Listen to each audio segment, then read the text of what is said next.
professor. He's also a consultant and a multi-talented person and a good friend of mine. Please welcome Ralph Johnson, and he will be your moderator for this panel, our pre-lunch panel. Thank you.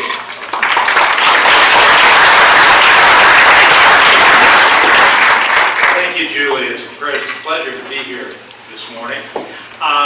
This panel is going to pick up to a certain degree where the previous panel ended, because we're going to talk about the role of the market and the private enterprise in terms of meeting housing needs. As Julie said, I'm a professor at Montana State University. I previously taught at Arizona State University. In terms of my housing background, it spans all the way from when I was a young person in New York City. I worked for a firm, Cooper Exta, and we did Battery Park City, which was a small housing project by New York City standards. It was 50,000 housing units between Battery Park and the Twin Towers, which has been immensely successful.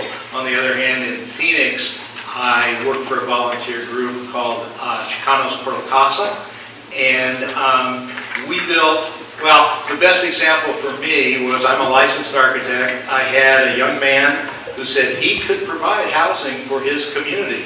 The only trouble was he was an illegal alien, he wasn't licensed, he wasn't an engineer, and he was borrowing money from his father. But if I could stamp the drawings and take the work through the city, he could build housing units that his community could live in. And these were tiny little duplexes that he built. And he was immensely successful ultimately in providing housing for his community. So that gives you a little bit of my background. Very quickly, the members of this panel, starting kind of right over here, is William Dabney. Actually, I didn't even know that his first name was William until reading this. Dab and I have known each other for a long time, and he's one of those people that I really, really admire, because he's done something that I think is extraordinary, and that's he's dedicated the most recent part of his life to providing housing, affordable housing. He's the founder of Dabney and Company and Farmhouse Partners. They operate affordable housing apartment properties under the low-income housing tax credit program in Bozeman. Prior to that, he was out of Denver and worked on a real estate investment banking firm there. Brian Roberts is from Helena. He's currently the executive director of the Montana Building Industry Association.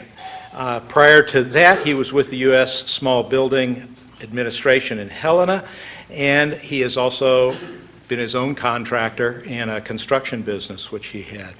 Mike Smith is the Senior Vice President for Real Estate Management with Glacier Bank in Kalispell. He's relocated from Boulder, Colorado, which of course has had extraordinary housing issues and has dealt with those for quite a while. And then lastly is Tom Llewellyn, who's from Billings, Montana.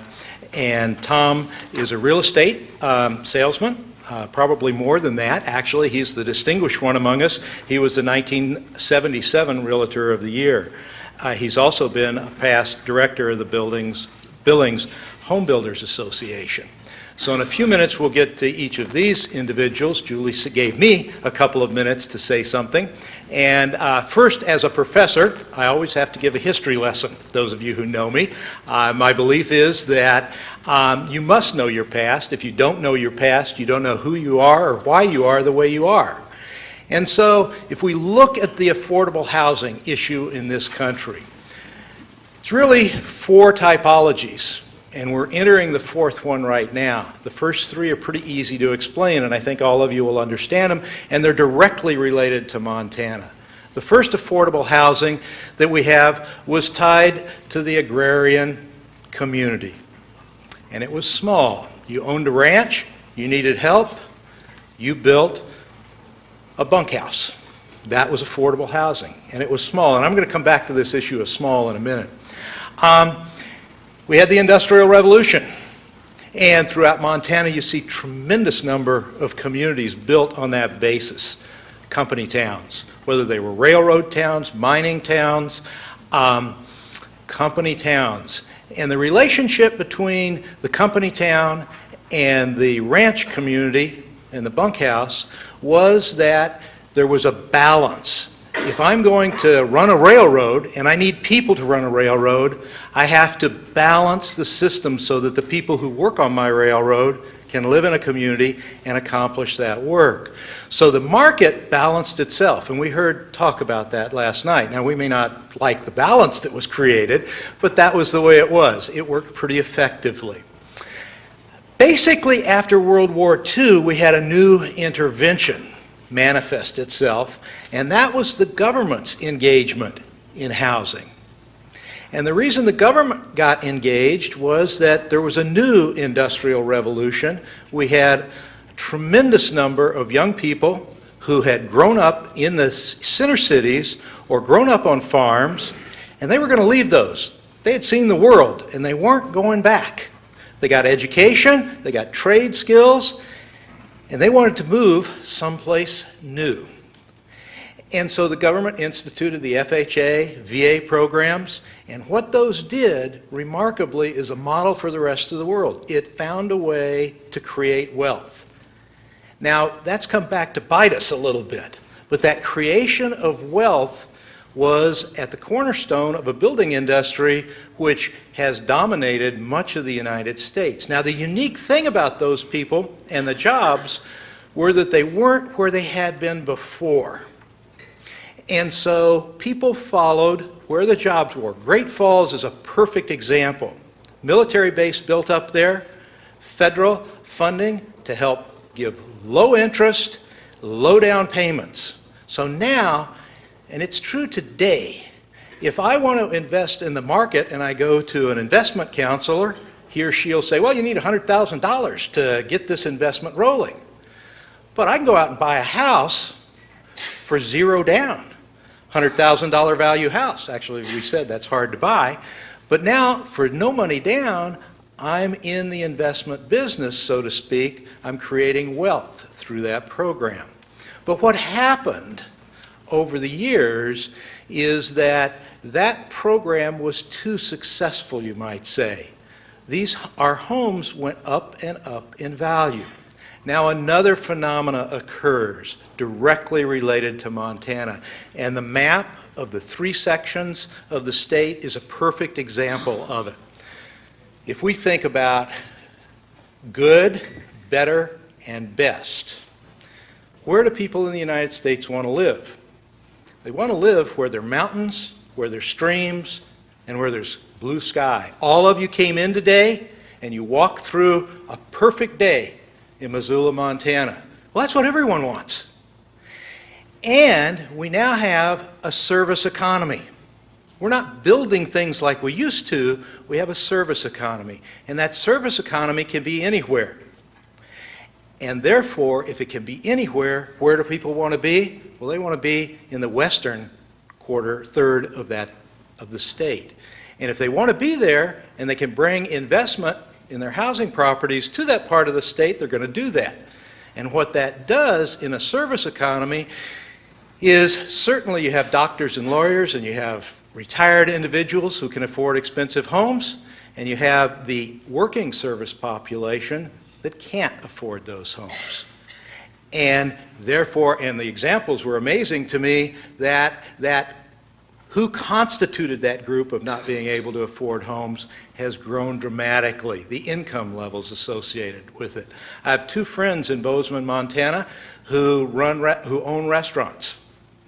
Both of them, because business is so good, this year opened new restaurants, second restaurants.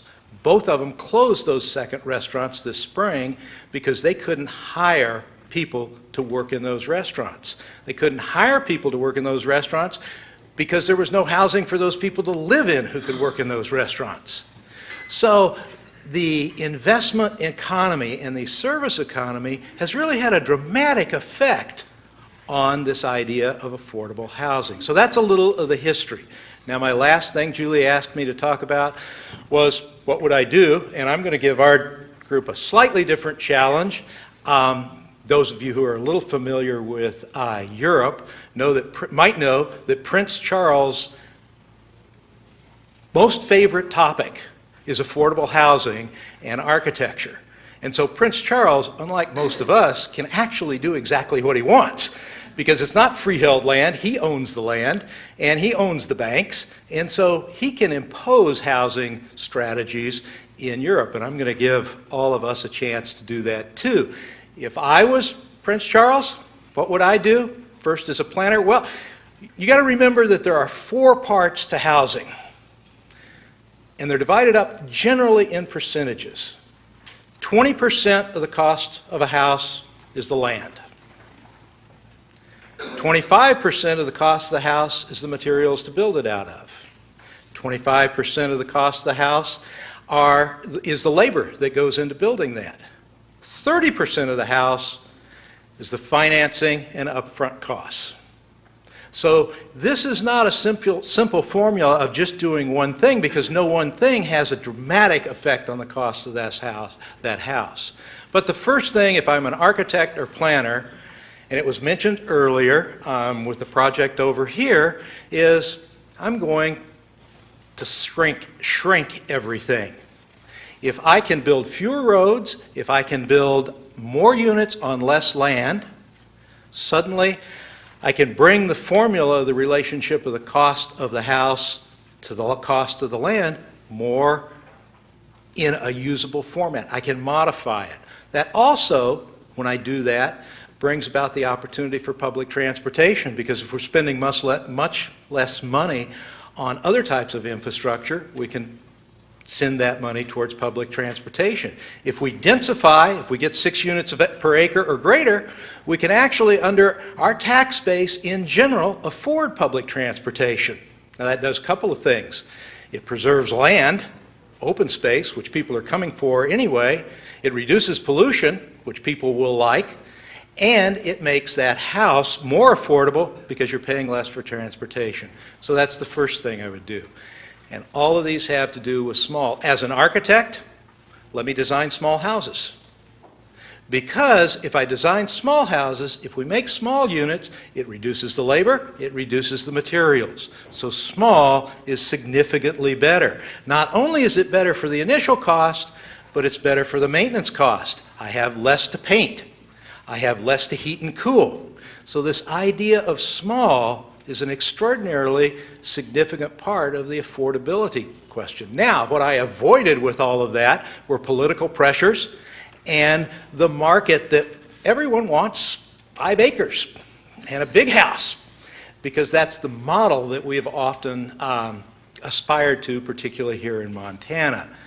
But if I'm Prince Charles, I build small units on small pieces of property, densely, and we provide public transportation. So that's my wish if I'm Prince Charles. But I'm not, so we'll see what the other members of this panel have to say. Dab is first. So Dab, would you please welcome Dab Dabney.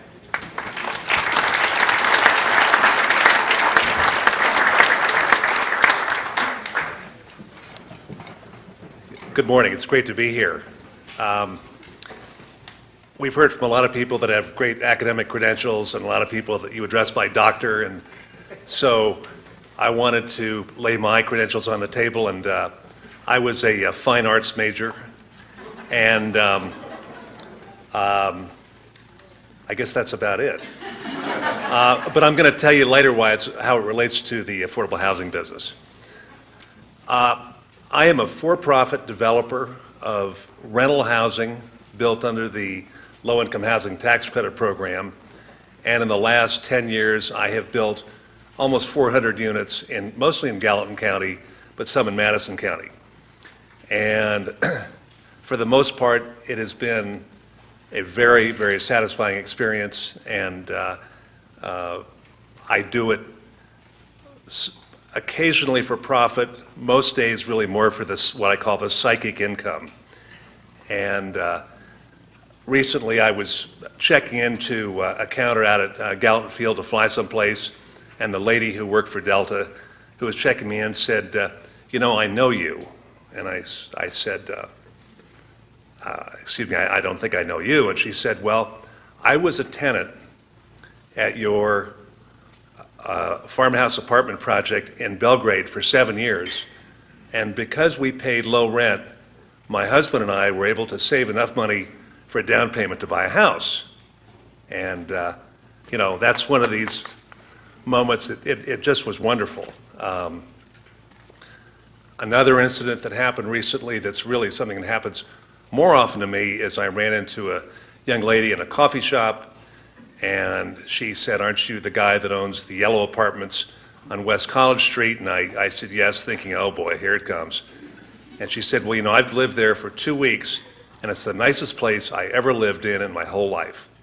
So that's why I do it. I don't want to get into a lot of the details of the low-income housing tax credit program because it is incredibly complicated, as anything would be that's invented by the IRS. What I will say is that it allows a state like Montana that is capital short, meaning we don't have any dough, to bring in money from outside to build nice projects and house all the people here that we really desperately need to house and provide a good, affordable, and a nice place to live. It's an example, I think, of public policy at its best. There have been some changes in the program in the state that I do want to talk about later. People ask me, you know, how much do you make in these apartments? What's the cash flow? You know, people don't always ask you, you know, what did you make last year? They think about it, gee, you know, this guy, he's a rich real estate developer.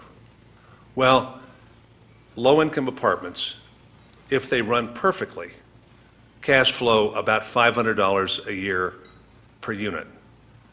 And I will tell you that you are one damaged carpet away from running a loss at any given time in any apartment. So it is not the path to easy riches. And I will also tell you that there is risk in the program. Two partners and I built 40 units in West Yellowstone, finished in 1997 to our everlasting regret. When the decision came out about the snowmobiles, initially it basically killed the winter economy in West. And in the last 6 years, my two partners and I have put out of our pockets over $1 million keeping that project running, paying the light bill. And if you do the math, what that equates to is, we said the average unit, if it works perfectly, makes about $500 a year. So if you take 200 units times $500 a year, which is about $100,000 worth of cash flow, that's if things work perfectly, and you take that times 10 years, the money that we have lost at the project in West Yellowstone would equate to the cash flow for 200 low-income apartments for 10 years. So again, I'm telling you that it is not without risk. Still, it's a good thing to be doing. I think that there is an important place for-profit developers like my company to create this kind of housing. Because the financing on the projects is really, most of the financing is based on the project cost as opposed to how much income the property generates, which is the way most income properties work, is that almost the nicer project you create, you know, the economics get even better. So it is incumbent upon the developer to create a really beautiful project that is well-designed and well-constructed. Now, as a businessman, I've made the decision that it's not only a good social thing to do, but that it's good business to take care of our many friends and neighbors that don't make a lot of money. And I every day try to think, what can I do to make these people's lives better and selfishly to keep them around as tenants longer. Because if you own rental properties, you know that what kills you is turnover. So I have found absolutely, without question in my experience, that the better looking the project you have, the better quality the appliances, the better the carpeting, the better the aesthetics, the more successful you're going to be, the higher occupancies you're going to run, you're going to set the tone that if the owner cares, the residents should care just as much, and they take better care of the place. It's just absolutely a win-win situation. Now, I mentioned that the low-income housing tax credit program is an example of a terrific public policy to provide basically tax incentives for large corporations who are taxpayers to invest in this kind of housing.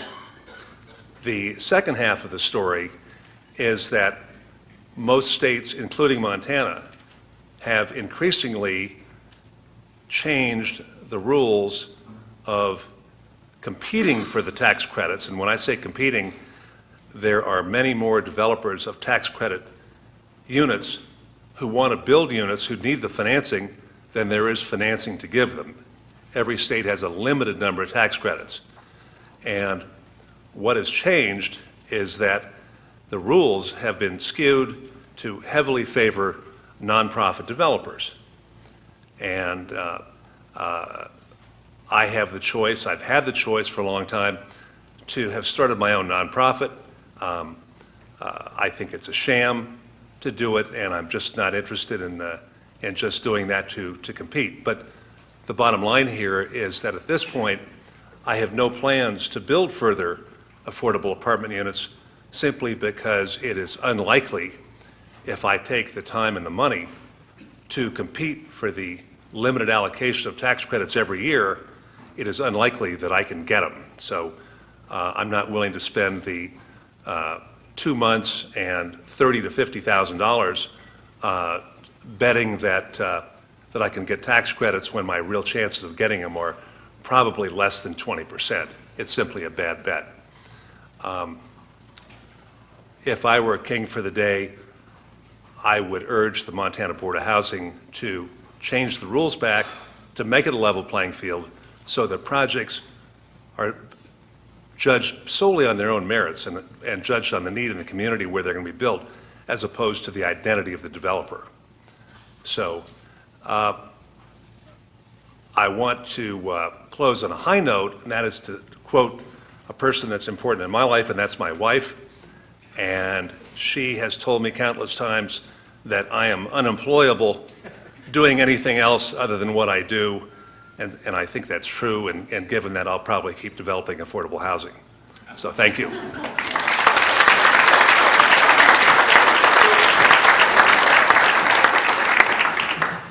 I know Dab's wife. She's not right. Our next speaker is Brian Roberts. Brian?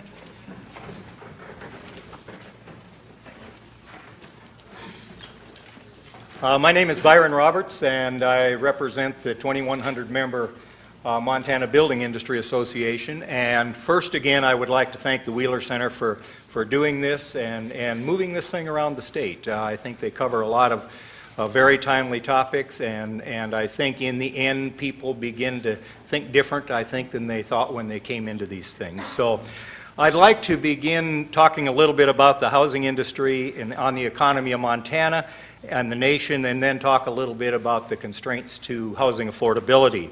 Housing, as I think we all know, is the engine that has driven our economy for the last 10 years. And I think the importance of home ownership cannot be overstated. Last year, housing activity accounted for 16 cents out of every dollar spent in the U.S. economy. On a national basis, housing accounts for the greatest portion of household wealth, and that is 32%, and that outranks all other investments, including stocks, bonds, and savings combined.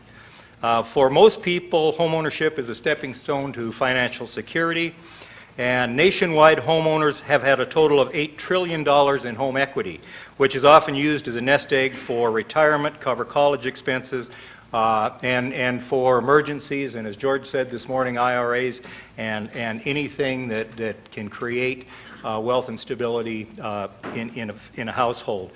Housing creates a good paying jobs for over 8 million Americans, making housing one of the nation's largest employers. In Montana, there were 6,187 new single-family homes built in Montana last year, and that was down, and that was 2006, and that was down about 10% over 2005. Out on the table, the resource table out in the lobby, we've put together some statistics, some historical statistics on housing starts in Montana over the last 20 years. Housing construction has been a consistent source of economic growth and stability in Montana for the past decade. The sales price of those 6,187 homes built in Montana last year exceeded $1.8 billion. That makes this industry in Montana, which is not a transitory industry, it has become a basic industry here, and it is larger than mining, it is larger than timber, it is larger than the entire manufacturing sector in the state, including newspapers. So I think we also must note that housing is somewhat unique in Montana because Montana home builders are small businesses. We do not have the large Pulte Homes and other major corporations coming in and building large numbers of housing. So we have 500 small businesses building these houses, typically with 2 to 10 employees, and so it feeds a lot of families.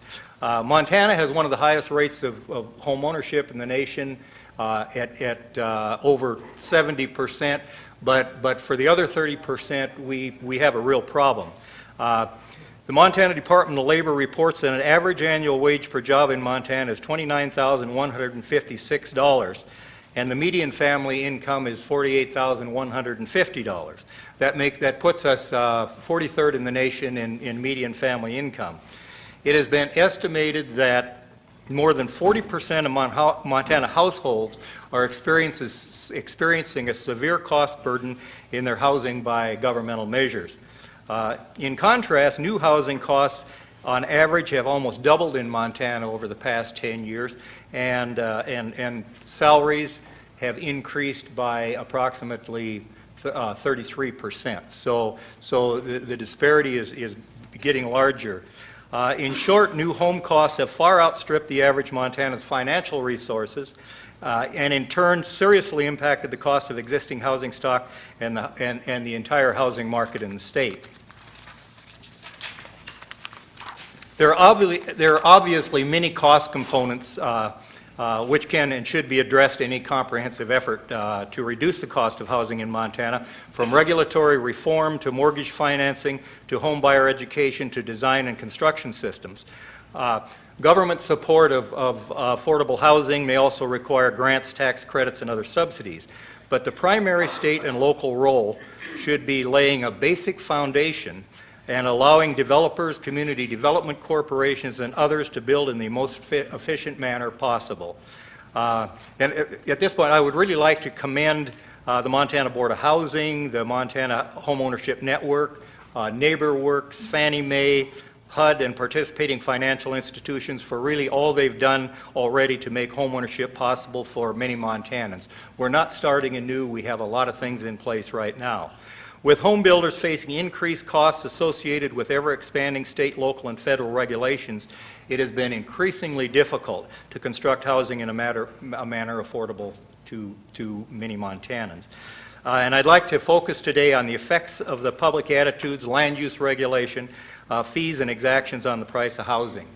All across Montana, efforts to build housing have encountered resistance from residents who ostensibly fear perceived traffic congestion, increased costs for public service, damage to the environment, water quality, water quantity, water ownership, and threats to the community's established quality of life. We all know that this thinking is pervasive out there, and many times we choose to kind of set it aside or ignore it. Developers and public officials alike for years understood the power of the opponents of housing growth and development. And it is not this pervasive thinking by not in my backyard residents and other flows of housing development that are in itself the deciding factor in development and growth issues. But they become a major factor in limiting growth, raising housing costs because of state and local rules and regulations, and provide tools to the opponents of housing developers, and in addition, also state and local government officials are also providing them with these tools. So both state and local governments have a legitimate interest in regulating certain aspects of housing policy to assure reasonable safety, health standards, and allow for the overall well-being of the community and its character. Some regulations are clearly necessary. But when local regulators effectively withdraw land from buildable supplies, be it through density zoning, growth management, streamside setbacks, moratoria, subdivision denials, the land factor in the finished product will cost substantially more. So when a local county requires fire sprinkler systems in a new home and then turns around and adds $8,000 in impact fees, you have effectively increased the cost of that home $20,000.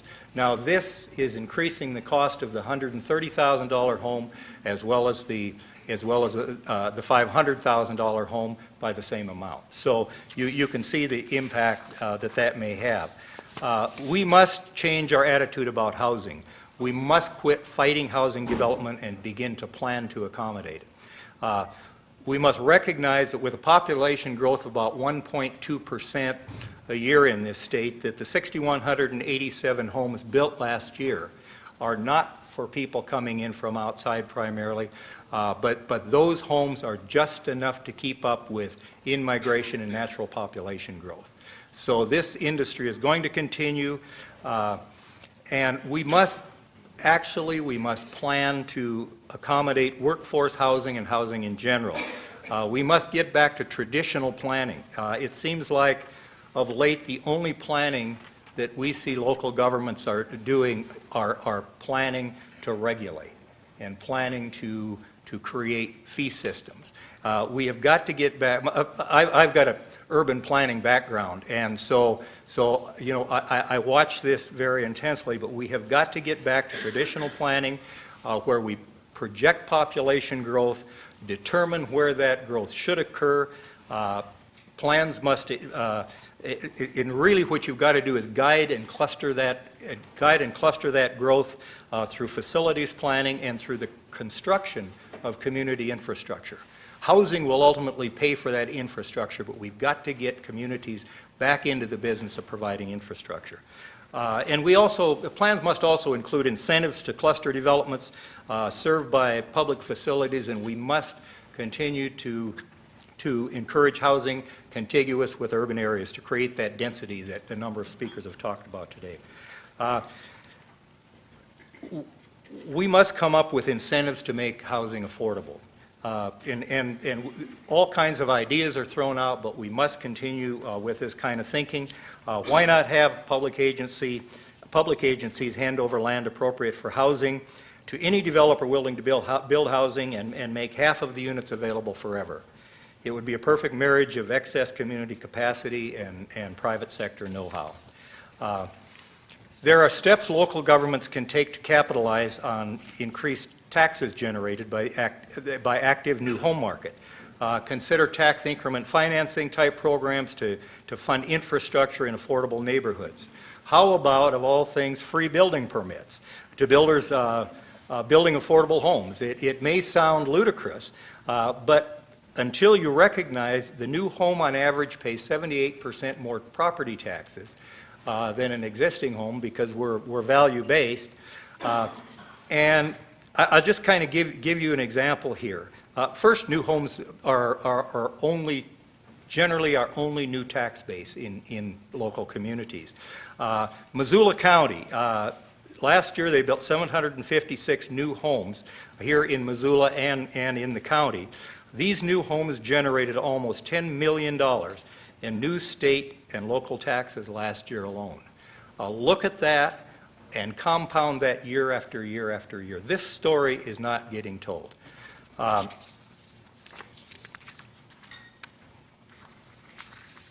In summary, in order to encourage production of affordable homes at a rate necessary to keep pace with demand and the needs of families across the income spectrum, we must look at a number of things. Better planning, again, that foresees housing demand and accommodates a mix and range of housing. More flexible zoning that allows for greater densities. A streamlined development approval process that reduces the risks and costs associated with residential construction. A development fee process that is proportional and based on true costs. Buildable lot inventories and other systems that help planners maintain an adequate land supply. Land trusts, which have been talked about, that help minimize the effect of rising land costs on housing costs. Creative public-private partnerships. Housing trust funds, which we lost in this last session, but we were all highly supportive of. Profit-nonprofit partnerships, and builder-initiated programs. So we must continue to work together in this great industry. I think government officials, housing providers, builders, developers, the financial community, I think until the opportunity for home ownership is available to all Montanans. Thank you.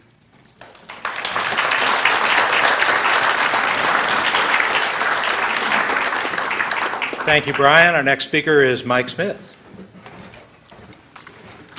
So I'm the new guy in town in Kalispell, and I'm reminded of that every day at the bank. But Julie tracked me down a couple months ago, said I'm the expert at affordable housing, which essentially I'm new to the bank, but how she tracked me down I find interesting because I am passionate about helping people. My background is 20 years of mortgage banking experience doing 200 to 300 loans a year.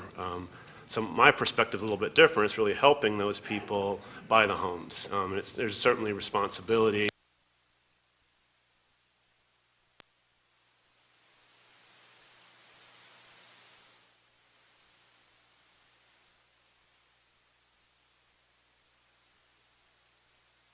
Housing market took off, and that's where all the speculation occurred.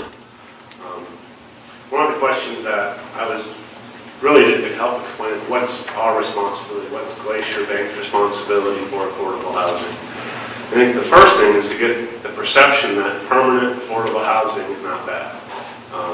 There's a lot of positives to it. The key is that it is long-term affordable, and that doesn't have an impact on me as a homeowner, my neighbor. Ultimately, if you have that project, Market Square, where let's say there's 40 units in there, 10 of them could be permanent affordable, and 10 could be, or 20 could be market rate. That's really what Boulder created was, why does this have to be one building permanently affordable? Let's mix it in. And ultimately, the public, worked really well, and it was about density. So that's really, everybody's worried about how is permanent affordable going to hurt the marketplace. It's not going to bring values down. It just gives more people the opportunity to buy homes. And ultimately, that helps our economy.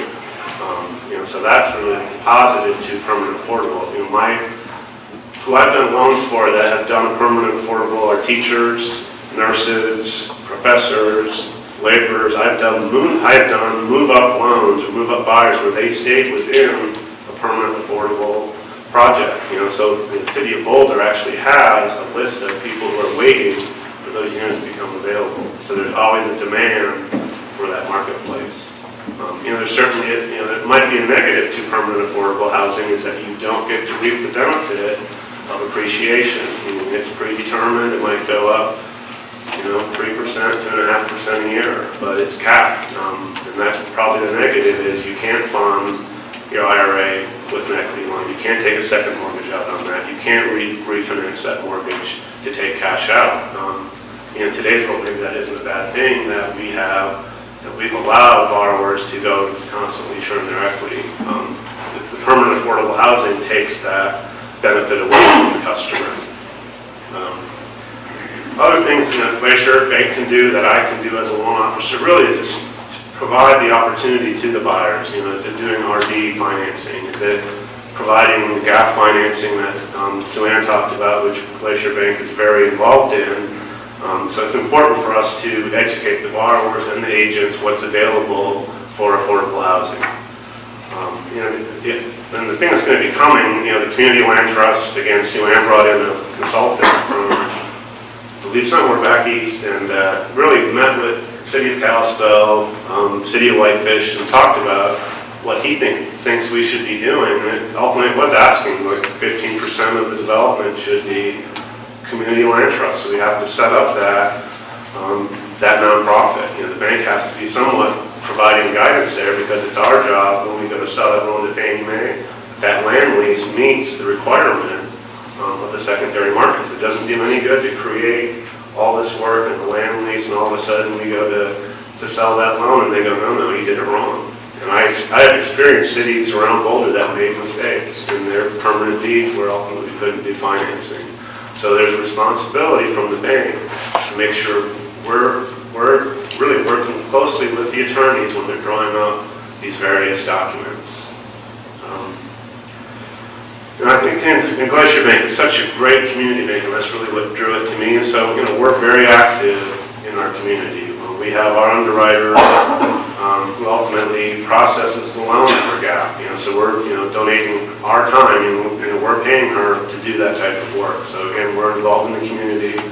Our former president was actually the one who founded GAP. So again, the Glacier Bank is very committed to doing the various affordable projects, and obviously every city in Montana, I can't name all the different names that Glacier Bank or umbrella has, but every city is just a different version of Glacier Bank, but it's Glacier Bank or is our holding company.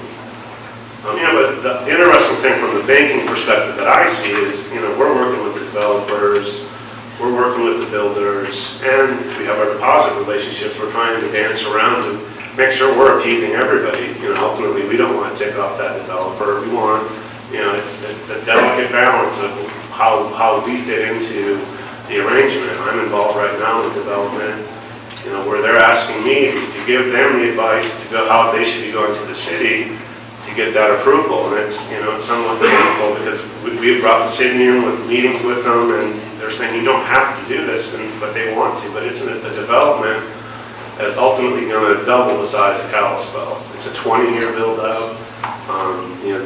The number of units is staggering that they're talking about, and it's going to be fun to watch because they brought in different architects, but it's going to be row homes, it's going to be pair homes, it's going to be single-family homes, it's going to be condos, and it's really going to be a mix of really taking that parcel of land and creating different types of housing. They're hoping the kids are in one part of the development, the parents are in another development, and the grandparents are here.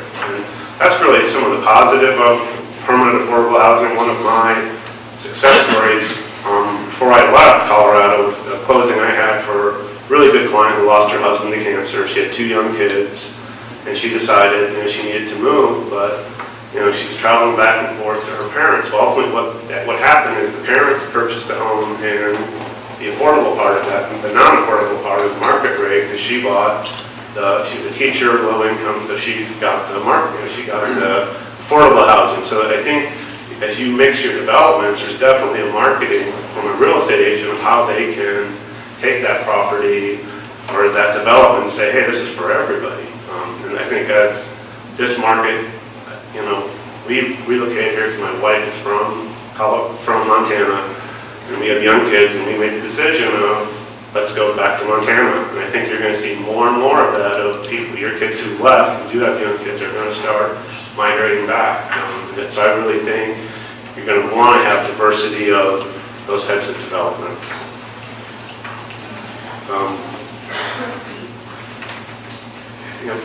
One of the questions was, should the private sector do more? And I think from, obviously we're trying to lend money. I think we need, obviously how I can see how Glacier Bank can help is really going back to some of our key accounts, really the large employers in Kalispell probably need to step up. It's their employees that are struggling, as they're looking to hire people, they need to think about what's affordable out there for their employees. So some of the things we're doing is some joint with the builders that work with Glacier Bank is let's provide a discount to the hospital employees if they buy 1-year home.